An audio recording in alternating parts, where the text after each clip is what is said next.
네, 오늘 유니버시티 플러스 특강을 시작하겠습니다. 먼저 기초교육원의 장동천 원장님께서 인사 말씀 해주시겠습니다.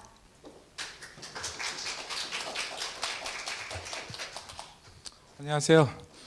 학부생들은 중간고사 잘 보셨나요? 네, 문제지 잘 읽어보셨죠?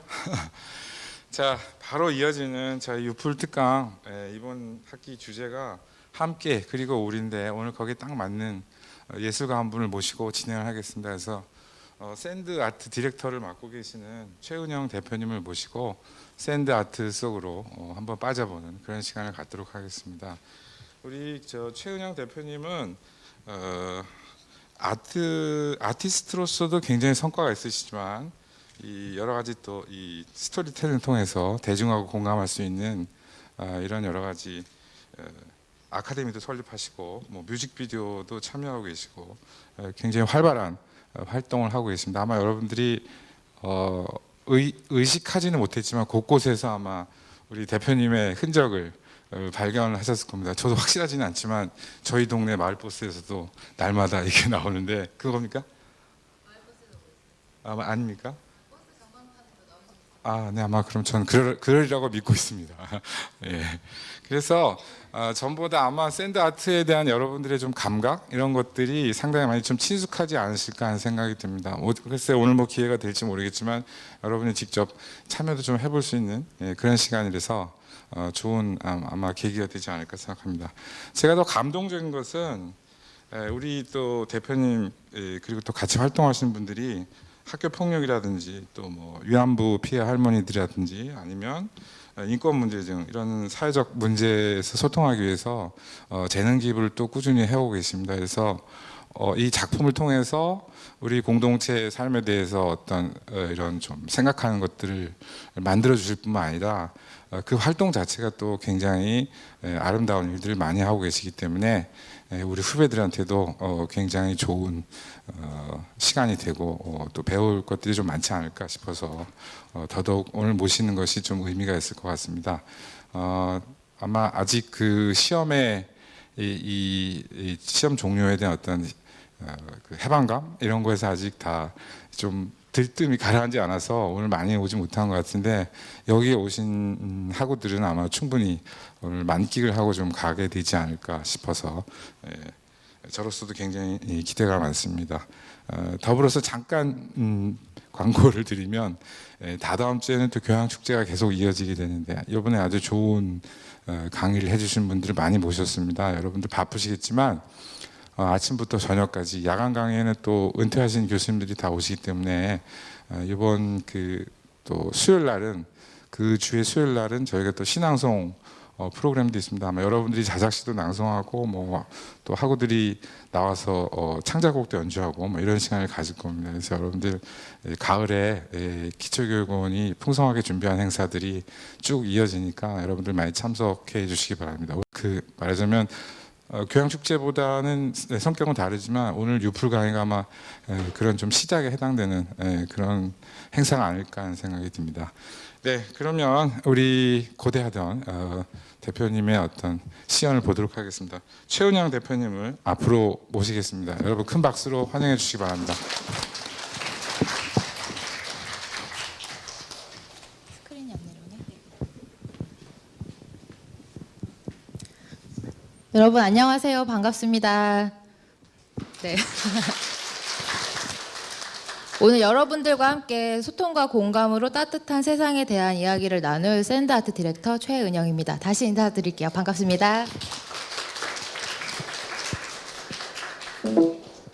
샌드 아트 다들 보셨나요? 보신 적 있으신가요? 모르시는 분 혹시 계세요?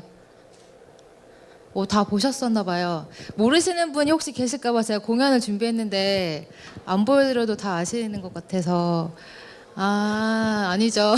네, 제가 조금 후에 이제 설명도 드릴 텐데 말로 설명하는 것보다 직접 눈으로 보시면 샌드 아트가 어떤 건지 이해하시기 쉬울 것 같아서 짧은 공연을 한 편 준비를 했습니다. 먼저 공연 보여드리고 이어나가도록 하겠습니다.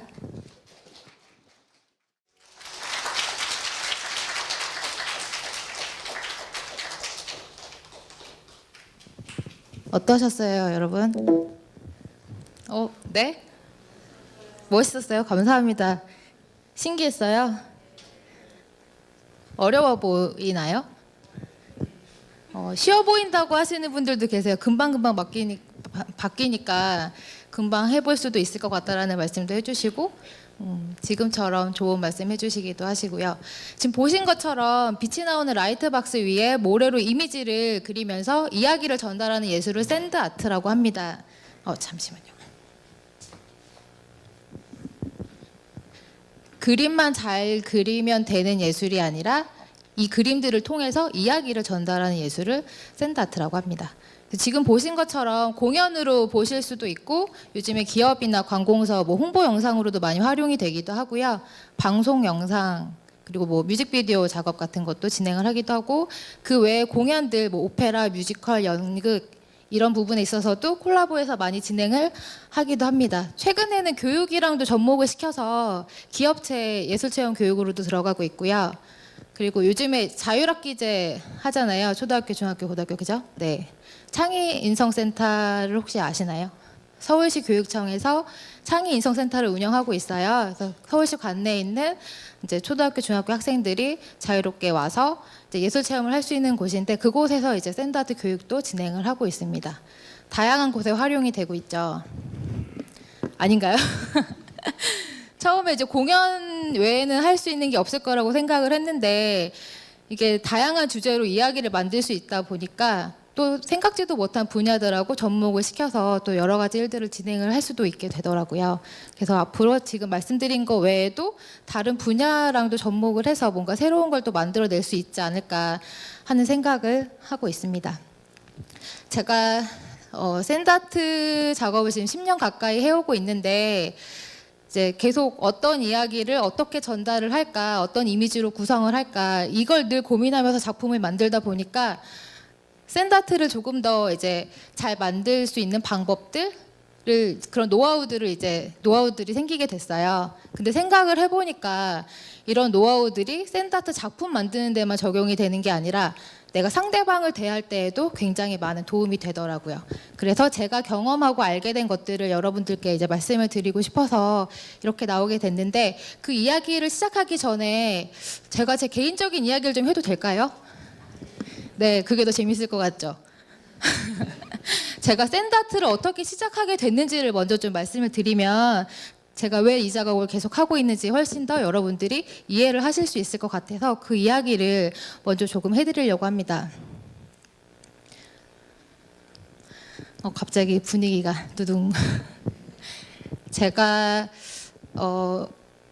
10대 후반부터 20대 때 좀 안 좋은 병에 걸려서 고생을 좀 많이 했어요.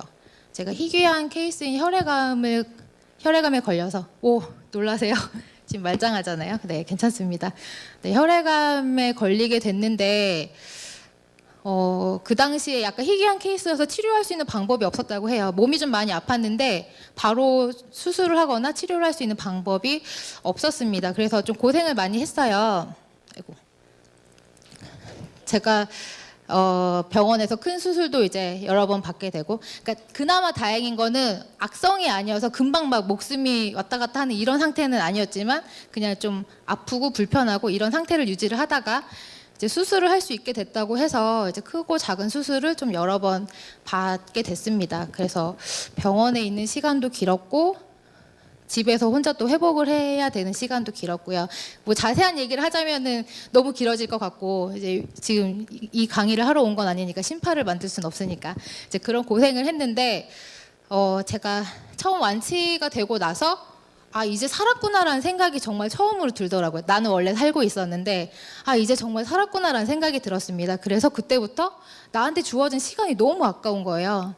진짜 열심히 살아야지, 하고 싶은 걸 찾아봐야지, 그동안 못했던 거 다 해봐야지 이런 생각을 하면서 그때 저는 굉장히 막 초롱초롱하게 눈을 뜨고 뭔가를 막 해보려고 이렇게 많이 노력을 했던 것 같아요. 그런데 또 다시 재발을 해요. 왜 그러지 나한테? 처음에 이제 수술 받고 그런 고통스러운 시간을 경험할 때 어떤 과정인지 모르니까 이것만 견디면 될 거야, 이것만 견디면 될 거야 하면서 버틸 수가 있었는데 다시 재발하게 되니까 다 놔줘버리는 거예요. 내가 그 고통을 또 겪어야 돼. 그러니까 아는 그 상황을 다시 겪어야 되는 그 상황이 너무 싫었고 정말 죽고 싶다라는 생각을 하게 됐어요.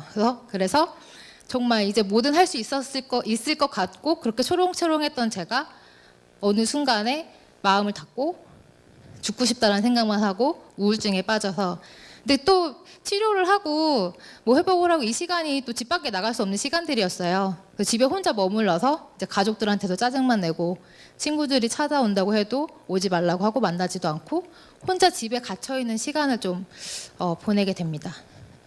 그때 그 아픈 게 제 몸을 망가뜨리는 게 아니라 제 마음이 정말 저를 죽이고 있더라고요. 어느 순간 그냥 정신을 차려 보니까 제가 자살을 막 검색을 하고 있었는데 그것도 그냥 검색한 건 아니었어요. 또 아픈 건 싫었나 봐요. 병원에서 하도 시달려가지고 안 아프게 죽는 방법 막 이런 거를 검색을 하고 진짜 그걸 찾아보고 있더라고요. 그래서 이렇게 살면 안 되겠다라는 생각을 그때 다시 하게 됩니다. 뭘 하면 좋을까? 내가 이 생각을 안 하려면 어떻게 해야 되지? 고민을 하다 보니까 뭔가 내가 집중할 수 있는 대상을 찾으면 좋겠다라는 생각을 했어요. 제가 그 수술 부위가 등이었거든요. 처음에 이제 등의 거의 절반 정도를 드러내고 피부 이식을 받고 거기에 다시 또 뭔가 수술하기 위해서 여러 가지 이렇게 좀 칼을 대고 이렇게 했기 때문에 기대 앉거나 이제 뭐 눕거나 이런 게 굉장히 불편했거든요. 이제 몇 년 동안 그렇게 불편하게 눕지 못한 생활들을 많이 했는데 그러니까 책을 읽거나 TV를 보는 게 집중이 잘 안 됐어요. 그것보다 더 나를 사로잡을 수 있는 걸 해야겠다라는 생각이 들어서 고민하다가 예전에 문득 봤던 그 외국 작가가 이제 작업했던 영상을 한번 보고 저게 뭐지 신기하다 생각했던 적이 있는데 그게 샌드아트였거든요. 갑자기 그게 떠오르는 거예요. 내가 이거 한번 해볼까 재밌어 보이는데 되게 말도 안 되는 것 같은데 그런 계기를 시작으로 샌드아트를 처음 하게 됩니다. 그 당시에는 샌드아트에 대한 정보가 그 어떤 정보도 없었어요. 국내에선 찾을 수가 없었어요. 포털 사이트에 샌드아트 검색하면 검색 결과 없습니다. 우리 초록창에 모르는 거 치면 다 대답해 주잖아요. 저 지금도 모르는 게 생기면 많이 검색을 하는 편인데 샌드아트에 대한 정보는 없더라고요.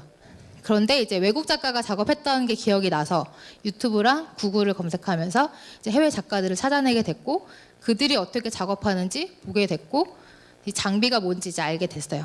그래서 어설프게 장비를 처음 만들어서 모래를 구해서 이제 해보게 되는데 그게 이제 저의 샌드아트의 시작입니다.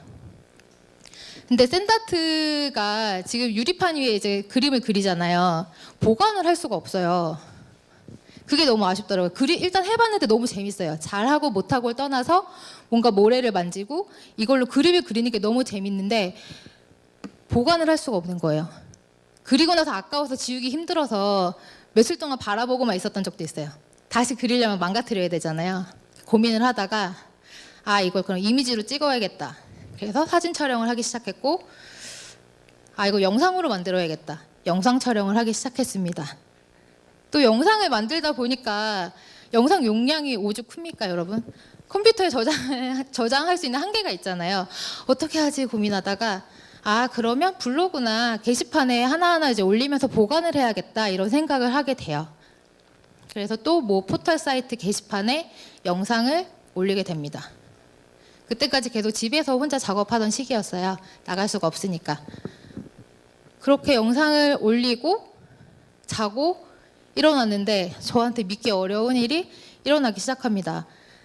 그러니까 우리나라에서도 이제 샌드아트라는 영상이 처음 올라가게 된 거였어요. 그러니까 사람들이 이제 신기했겠죠, 보신 분들이. 눈 뜨고 그냥 또 영상 올려야지 이거 딱 사이트 들어갔는데 제 그림이 썸네일이 딱 메인에 뜨면서 뭔가가 기사들이 막 나와 있고 이 사이트 왜 이러지? 다른 사이트 들어가 봤더니 거기에도 메인에 떠 있고 또 다른 사이트 갔더니 또 메인에 떠 있었어요.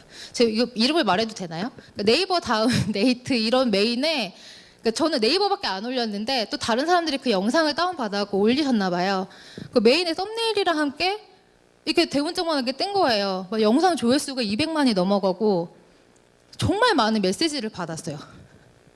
영상 신기하다, 멋있다, 이런 댓글들이 막 저한테 달리고 메시지가 저한테 오고 정말 나는 되게 혼자인 것 같았는데 아무도 나를 모를 것 같았고 그냥 나 혼자 뭔가 버려진 느낌이었는데 친구들은 취업도 하고 연애도 하고 소소하게 뭐 수다도 떨고 쇼핑도 하고 여행도 다니고 나한테 주어지지 않는 그런 평범한 일상을 되게 좀 아쉬워하고 그리워하면서 되게 나는 그들과 다르다.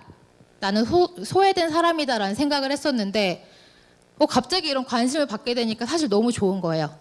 아, 나도 누군가와 이렇게 대화를 할 수가 있구나 라는 생각을 하게 됩니다. 제 얘기 너무 길어요? 재미없어요?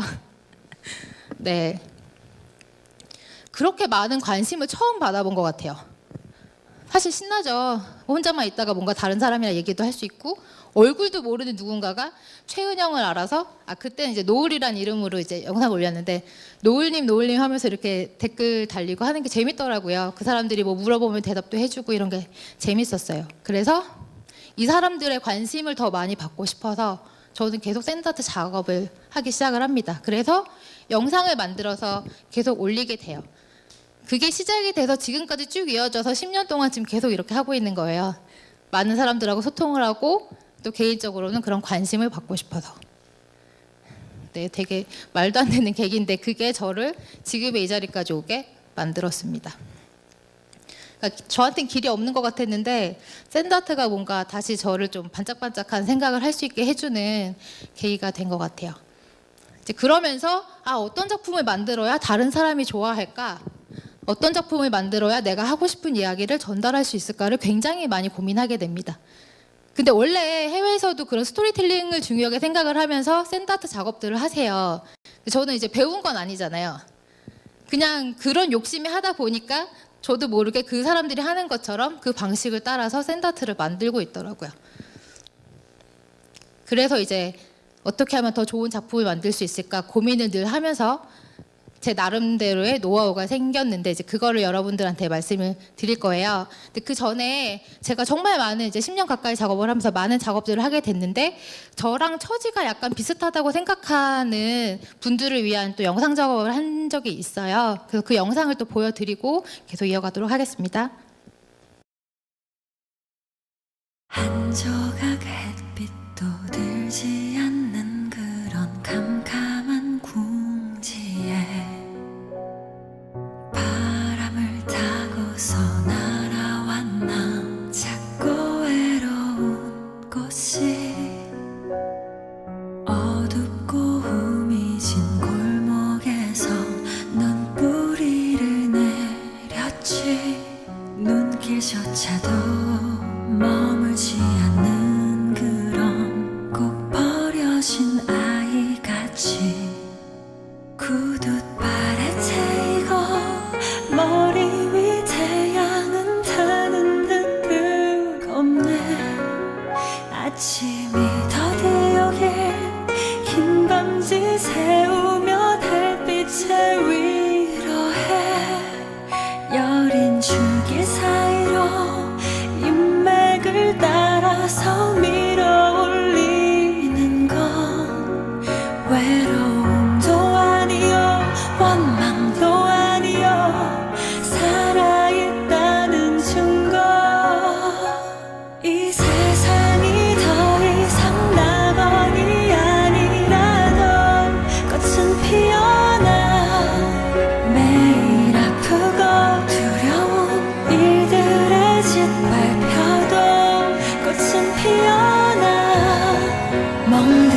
루시아라는 가수 혹시 아세요?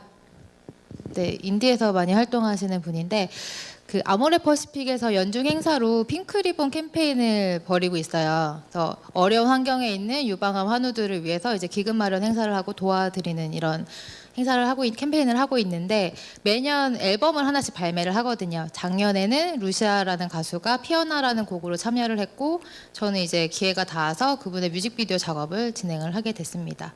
네, 그냥 저 아팠던 때 기억도 나더라고요. 그래서 그렇게 생각을 하면서 뮤직비디오를 만들었는데 어떤 내용인지 혹시 아실 것 같으세요? 여쭤보지 않을게요. 그냥 알 것 같으세요? 네. 제가 생각하는 감정이랑 그런 생각들을 말로 고스란히 전달할 수 없지만 이미지를 통해서 계속 전달을 하기 위해 저는 노력을 하고 있거든요. 자, 근데 보신 분들은 이제 아시겠지만 장면들이 다 연결이 쭉 되면서 이어지죠. 한 장면을 그리고 전체를 다시 지우고 또 다시 그리는 게 아니라 그려진 장면에 어떤 요소가 다음 장면으로 연결이 되면서 쭉 연결이 됩니다. 어떤 주제로 어떤 이야기를 만들까 고민을 하고 어떤 이미지로 전달을 할까 고민한 다음에 제가 하는 고민이 이미지들을 어떻게 연결할까거든요. 쉽죠. 이미지들 그냥 연결하면 되니까. 이미지랑 어떤 이미지, 대상과 대상을 연결시키는 게 사실 이게 쉽진 않아요. 공통점을 찾아야 되잖아요.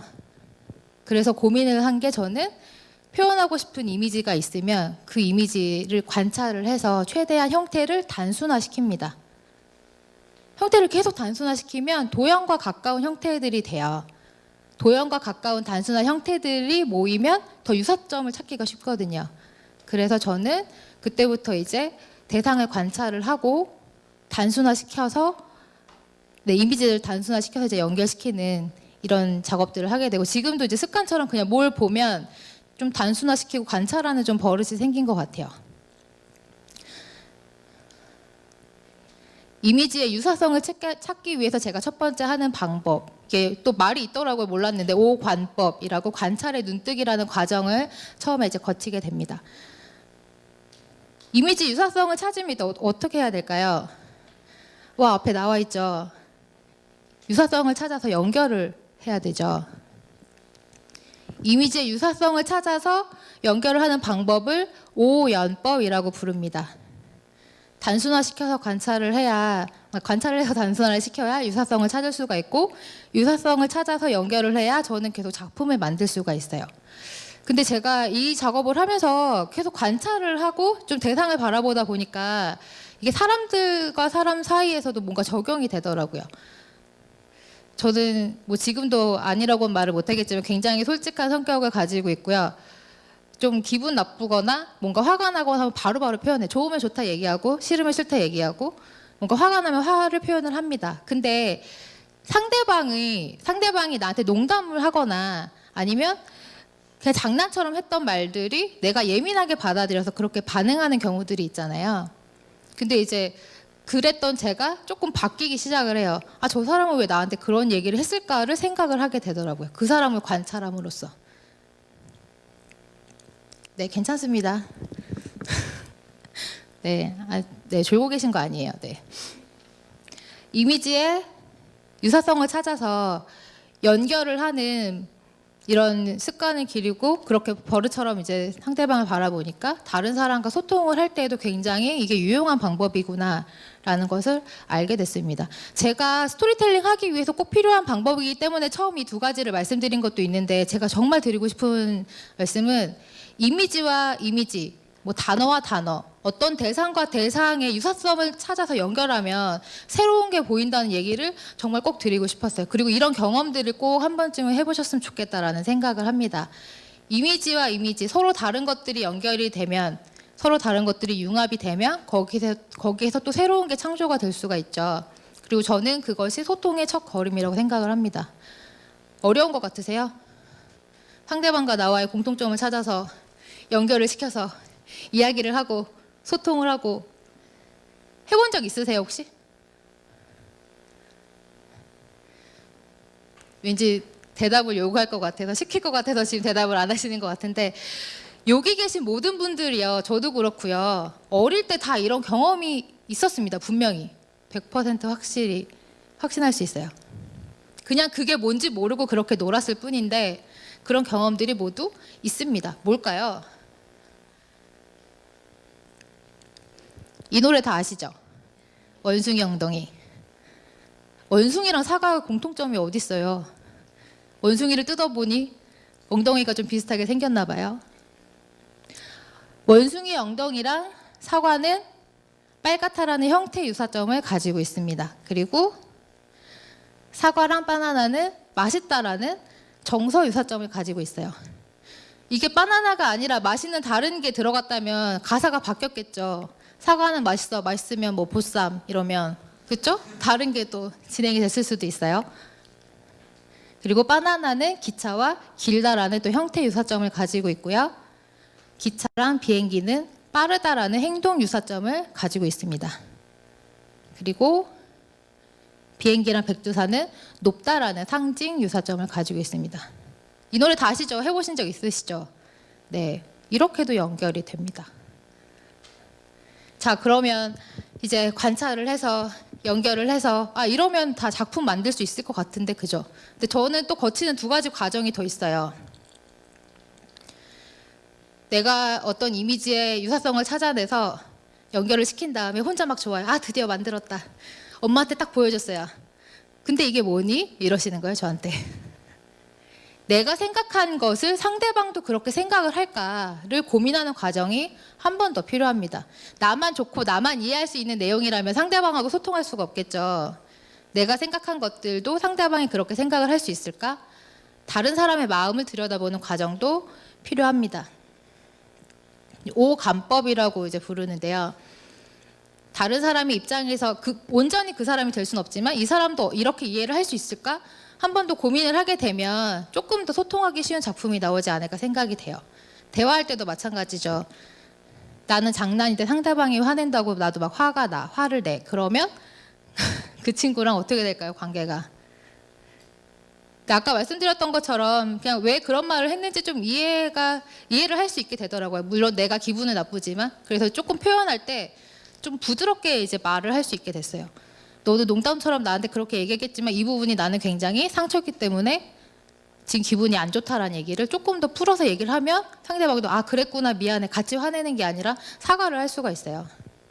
혹시 주변에 뭔가 소통이 어려운 분들 계세요? 부모님이나 주변 어른들이나 친구들이나 다 좋은 관계를 유지하고 계시군요. 네, 혹시 그런 분들이 계시다면 이런 방법들로 한번 다시 그 대상을 새롭게 바라보는 노력을 한번 해보시면 어떨까라는 생각을 합니다. 제가 한 가지 이야기를 해드릴게요. 어떤 초등학교 선생님이 해주신 얘기인데 좀 몇 년 전 얘기라서 지금도 초등학교에 쪽지시험 아직 보나요? 잘 모르겠네요. 이제 학교에서 선생님이 쪽지시험을 보는 시간이었다고 합니다. 아이들 열심히 막 문제를 풀고 있는데 어떤 아이가 문제를 풀지 않고 낙서를 하는 거예요, 시험지 위에.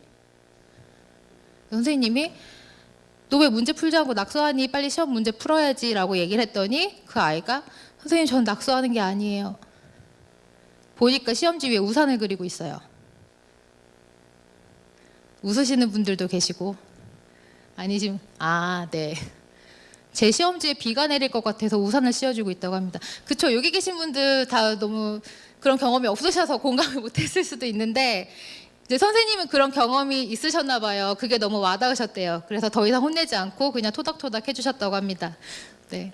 그 아이가 그렇게 얘기했는데 선생님이 그런 경험이 없다면 좀 결과는 달라졌을 수도 있겠지만 네. 시험지 틀리면 작대기 거지는 거를 비로 연상을 해서 실화예요, 실제로. 네, 그렇게 그렸다고 합니다. 그렇죠. 다른 사람과 공감할 수 있는 얘기를 해야 돼요. 그 사람도 이렇게 생각을 하는지 한번 마음을 들여다볼 필요가 있습니다. 사실 이 세 가지 과정만 거쳐서도 작품을 만들기도 해요. 이 과정으로도 저는 충분히 제일 좋은 작품을 만들 수 있고 또 다른 사람과도 소통을 할 수 있다고 생각을 합니다. 근데 이제 한 가지 더 작업을 거칠 때가 있어요. 오역법이라고 하는데 역발상의 눈뜨기. 흔히 말하는 이제 반전을 이야기하는 거예요. 드라마도 반전이 있으면 재밌죠. 너무 막장 말고요. 네. 근데 이제 역발상의 눈뜨기, 마음을 뒤집어서 생각을 한다라고 표현을 하는데 무조건 내가 생각하는 거에 반대로 생각한다고 해서 모두가 공감할 수 있는 내용이 되는 건 아니죠. 그래서 그것도 역으로 생각했을 때도 사람들이 무릎을 탁 칠 수 있게 논리적 구조를 좀 탄탄하게 만들어야 됩니다. 제가 또 어떤 시인의 시를 하나로 예를 들어볼게요. 안도연, 제가 저번에 실수해서 윤도현이라고 안도연이라는 시인의 산가라는 시가 있습니다. 그 산가는 외딴집을 표현한 시예요. 그 시인은 외딴집을 소란스러운 한 복판이라고 표현을 했습니다. 여러분, 외딴집이 어때요? 조용하죠? 그러니까 우리는 외딴집 하면 조용하고 고요하다라는 고정관념을 가지고 있어요. 그럼 그 시인은 왜 소란스럽다라고 했을까요? 이해가 돼야 공감이 가고 정말 좋은 시구나 할 텐데 그 시를 조금 더 살펴보면 그 외딴집은 그 안에 사람은 없지만 그 집을 가득 채우고 있는 들풀이 있고 들꽃이 있고 처마에는 새 둥지가 있고 풀벌레가 기어다니고 있었다고 해요. 그래서 그들로 인해 소란스럽다. 그걸 가득 채우고 있는 다른 것들이 있기 때문에 소란스럽다라는 논리적 구조를 만들어서 그 시를 완성을 하게 됩니다. 그렇죠. 마음을 뒤집는 방법도 그냥 뒤집는 게 아니라 모두가 공감할 수 있는 또 이유를 만들어야 돼요. 사실 저는 이 4가지 방법을 가지고 작품을 만듭니다. 그리고 이 4가지 방법을 가지고 사람을 대해요. 저한테는 분명 예전보다 조금 더 좀 성격적으로도 그렇고 대화할 때도 그렇고 제가 사람들과 단절돼서 보낸 시간들이 있잖아요. 좀 그 시간으로 치면 한 4, 5년 정도 된 것 같은데 좀 대하는 게 어려웠어요. 말하는 것도 어렵고. 그런데 이제 이런 과정을 거치게 되니까 조금 더 편해지더라고요. 얘기를 할 때. 조금 더 솔직하게 내 얘기를 할 수 있고 상대방이 어떻게 생각할까 걱정이 될 때도 있지만 뭔가 조금 더 수월해진 것 같아요. 그래서 그것들을 여러분들도 꼭 경험을 하셨으면 좋겠다는 생각이 들어서 이 스토리텔링 방법에 대해서 말씀을 드렸습니다. 제가 보여드린 샌드아트 뮤직비디오도 그렇고 지금 보여드린 공연도 그렇고 그냥 조금 예쁜 얘기 같다고 생각하시는 분들이 계시는 것 같아요. 샌드아트 하면 보통 좀 감성적이고 따뜻한 영상이다라고 많이 생각을 하시는데 사실 이게 이런 스토리텔링을 기반으로 작품을 만들기 때문에 사실 사회적으로 뭔가 좀 이슈가 되거나 좀 어려운 주제, 무거운 주제를 다루는데 굉장히 좋은 도구라고 생각을 합니다. 제가 그렇게 작업한 영상이 또 하나 있는데 그것도 보여드리고 이어가도록 하겠습니다.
박수치기 되게 숙연한 분위기인 것 같다라는 말씀을 드리려고 했는데 마이크가 도와줬습니다.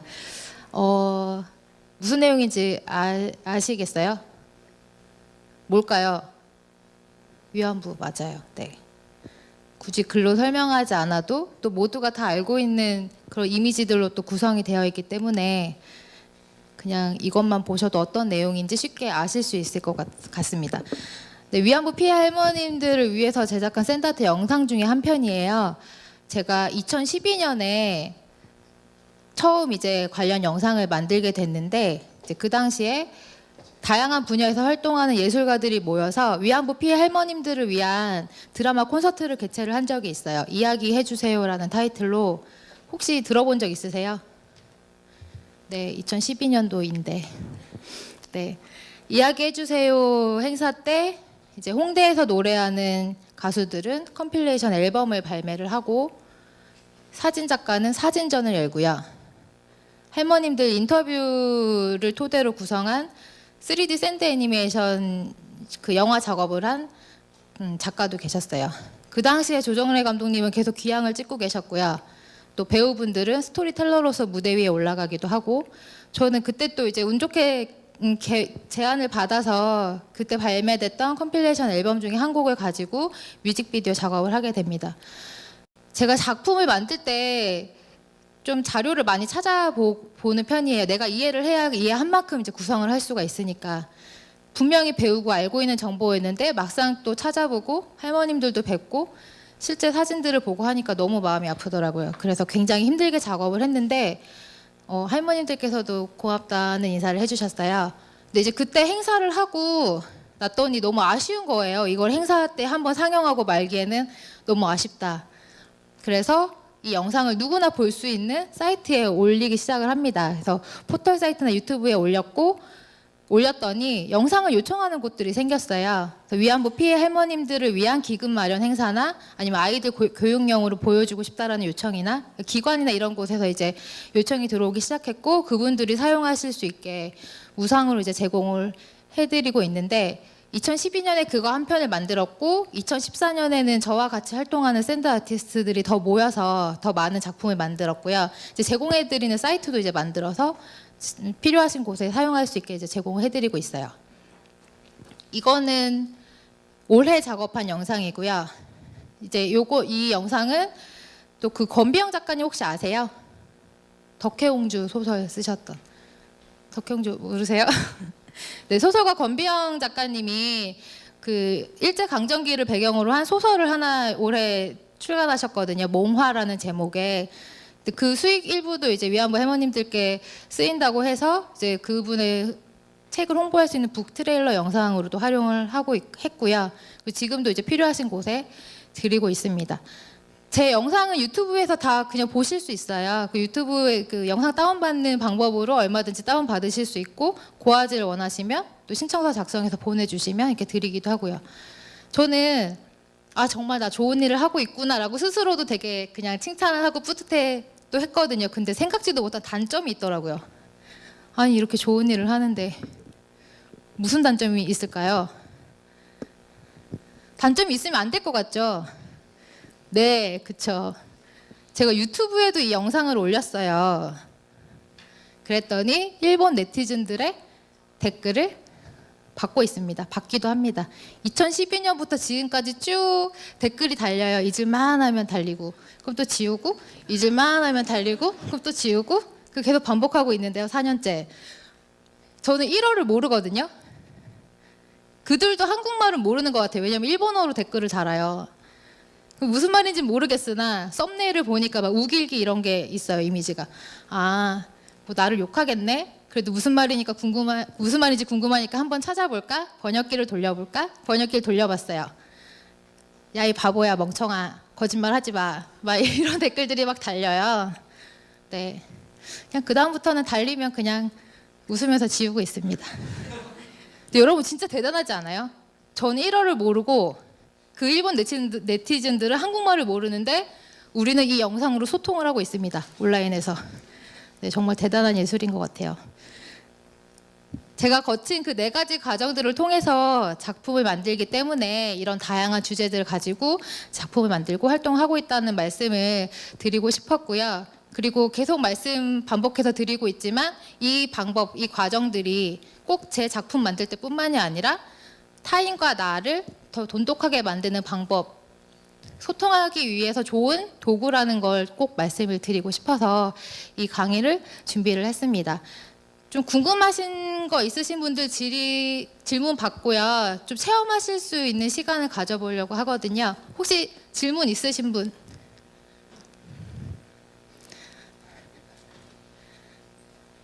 네? 네네. 네. 이게 네. 그림을 그리셨는데 너무 잘 그려져가지고 지우기 싫다거나 그런 때도 혹시 있으셨어요? 제가 그 처음 제 개인사 얘기할 때 며칠 동안 손을 못 댔다고 말씀드렸죠. 사실 지금 보면 옛날이니까 지금보다 못 그린 그림인데 너무 아쉬워서 못 지웠던 적이 있어요, 초반에. 근데 지금은 그렇게 하지 않습니다. 저는 영상으로 남기고 있고 지우지 않으면 다른 새로운 작품을 만들 수가 없어요. 그러니까 마음을 그렇게 정리를 하니까 네, 잘 지워집니다. 처음과는 다르게. 그리고 잘 그린다고 해주셔서 감사합니다. 또 질문 있으신 분? 네. 그림 그리실 때 네. 그 모래 양 조절 같은 거를 네. 되게 잘 하시던데 그런 그렇죠. 건 어떻게 네. 하시는 거예요? 10년 동안 하면 이렇게 될 수 있고요. 그 그림을 좀 디테일하게 그리려고 영상 같은 경우는 노력을 하는 편이에요. 근데 사실 원리는 굉장히 간단해요. 이따가 설명을 드릴 텐데 흰 배경 위에 모래를 깔거나 뿌리는 거, 그리고 모래를 깐 배경에 형태를 하얗게 모래를 닦아내면서 하얗게 만드는 거. 사실 이 방법들로만 이미지들이 모두 구성이 되는 거거든요. 근데 이게 계속 연습하다 보면 이제 조금 더 그런 스킬들이 쌓이겠죠. 모래 양도 스스로 조금 더 잘 조절할 수 있게 되고 그 두께나 그 색감이나 이런 것도 조금 더 생각을 하게 되고. 네, 결론은 10년 하면 네. 또 질문 있으신 분? 없으세요? 괜찮아요. 궁금한 거 있어요? 아니에요?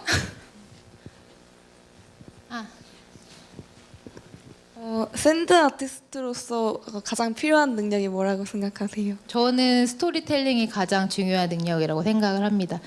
지금 제가 아카데미를 설립을 해서 이제 많은 분들이 배우러 오시는데 미술 전공자 아닌 분들도 많으세요. 그리고 현재 프로로 활동하시는 작가들 중에도 미술 전공이 아닌 분들이 많아요.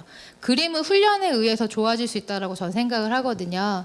어떤 내용을 어떻게 풀어내느냐만 좋은 아이디어와 좋은 스토리텔링을 할 수 있는 능력을 가지고 있으면 네, 그런 분들한테는 정말 좋은 작업이 되지 않을까 생각을 합니다. 네.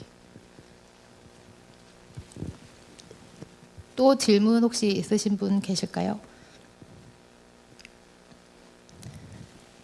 저희가 처음에 이제 이 강의 구성을 하고 질의응답 시간을 15분을 넣었거든요. 네. 더 없으세요? 있어요? 물어봐도 되는데 왜 서로 밀어요? 괜찮아요. 네. 샌드아트로 만든 이야기들이 뭐뭐 있으세요? 이야기들이 뭐가 있냐고요? 네.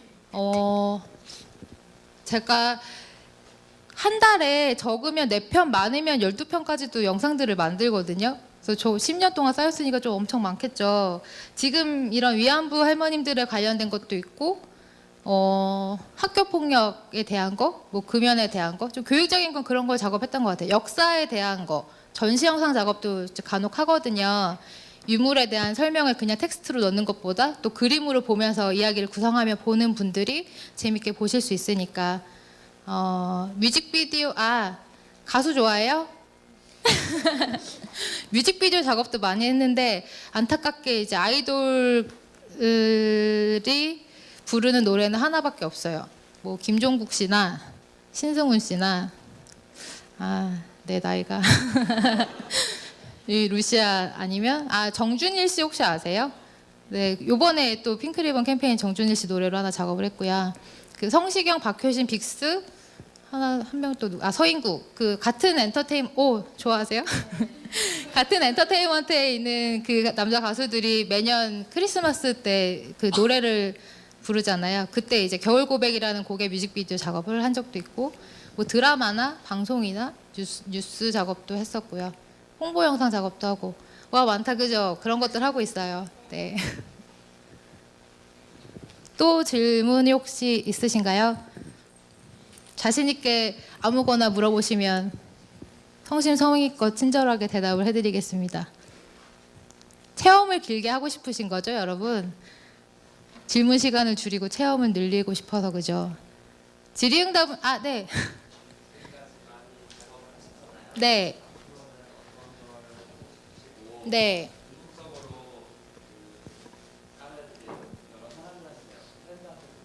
네.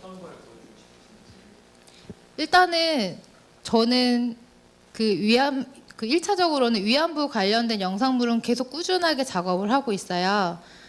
이제 카메라가 점점 좋아지면서 화질도 점점 좋아지고 이게 사이즈도 점점 커지잖아요. 예전에 작업했던 영상물이 지금 사이즈에 맞지가 않거든요.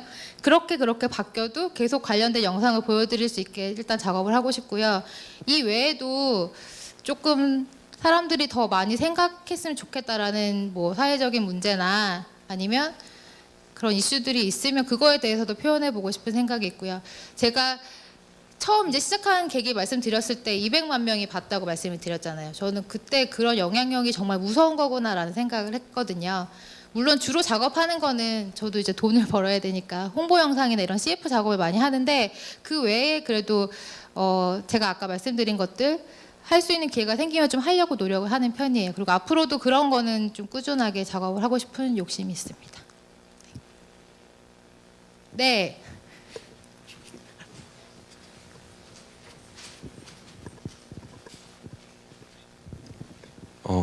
그런 저 그림의 구도나 아니면 그 한 장면에서 한 장면 넘어갈 때 약간 이렇게 연결점이나 이런 게 그 버스에서도 막 그 샌드아트 영상 막 나오고 그럴 때 항상 와 되게 창의적이다 약간 이런 생각을 되게 많이 했었는데 네. 그런 창의력을 기른다는 표현이 되게 좀 그렇겠지만 좀 그런 걸 약간 시선을 좀 달리할 수 있는 약간 그런 능력을 어떻게 나아질 수 있는지 약간 그런 게 있다면. 저는 사실 지금도 저는 아직도 제가 가지고 있는 고정관념이 많다고 생각을 하는데 그거를 좀 깨는 노력을 해보는 게 일단 저는 중요한 것 같아요. 그래야 다르게 생각할 수 있는 다른 관점으로 바라볼 수 있게 되지 않을까 생각이 들거든요. 착한 늑대랑 나쁜 늑대랑 싸우면 누가 이길 것 같아요? 아는 분들 대답해 주세요. 네? 나쁜 늑대요? 착한 늑대랑 나쁜 늑대랑 싸우면 누가 이길까요? 그쵸, 힘센 늑대가 이겨요. 그러니까 그 안에서만 누가 이길까? 보통은 이제 착한 늑대요라고 아이들은 특히 얘기를 많이 하거든요. 권선징악에 대한 이런 동화들을 많이 보니까. 근데 그쵸, 생각을 해보세요. 힘센 늑대가 이기죠. 조금 내가 가지고 있는 고정관념을 조금 탈피할 수 있는 것들, 내가 생각하는 것들을 좀 다른 관점으로 바라보면 어떨까? 그게 도움이 되지 않을까 생각이 들고요.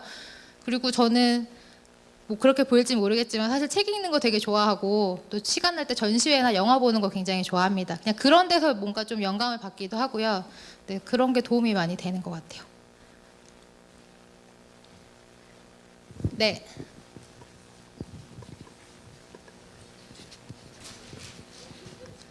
네, 저 예전에 몸이 아플 때 그때 샌드아트하고 생각이 우연히 떠올라서 하기 시작했다고 하셨는데 근데 그 전에도 뭐 그림을 그린다든지 끄적끄적 한다든지 뭐 이런 그 표현과 관련된 활동 그런 취미가 전혀 있어서 없어. 네. 전혀. 네. 나 죄송해요. 질문을 잘하고 말씀드렸는데. 그래서 네. 그런 게 연관돼서 그 잘 되지 않았나 하는 궁금함이 생기거든요.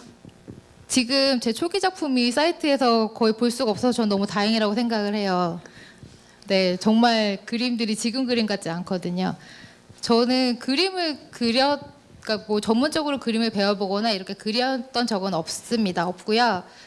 뭐 디자인 툴은 좀 다룰 줄은 알아요. 뭐 포토샵, 일러스트, 쿼 이런 편집 디자인 툴이나 아니면 뭐 간단한 코딩 같은 거를 이제 할 줄은 아는데 이제 그게 그림이랑 직접 그림 그리는 거랑 관계는 없거든요.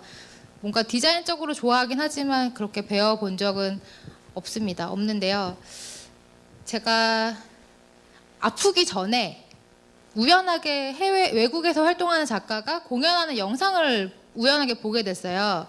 근데 그때 저게 뭐지 진짜 신기하다 너무너무 신기했었거든요. 그렇게 봤던 기억이 있습니다. 그때는 샌드아트인지도 몰랐고 저는 진짜 물 위에 물감을 풀면서 뭔가를 그린다고 생각을 했어요. 이제 모래도 이거랑 다른 모래여서 좀 퍼지는 모래였거든요.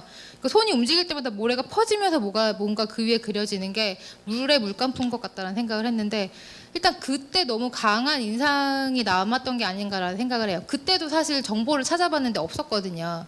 그때는 샌드아트인지도 몰랐어요.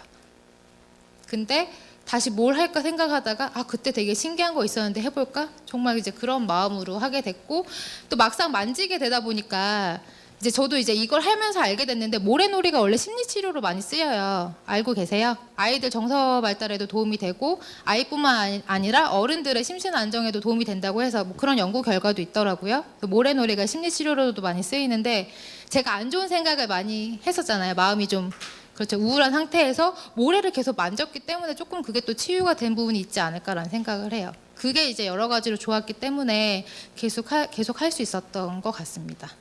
네. 또 있으세요? 네. 여러분 또 우리 언제 볼지 모르잖아요. 궁금한 거 다 물어보세요. 좋습니다. 샌드아트 할 때 돈 얼마나 벌어요? 제가 초등학교, 중학교, 고등학교에 가서도 강의를 해요. 뭐 진로교육 강의도 하기도 하고 이런 샌드아트 강의를 하기도 하는데 꼭 학생들이 물어봐요. 얼마 버시냐고. 이거 어떻게 해요? 말씀을 드려도 되나요?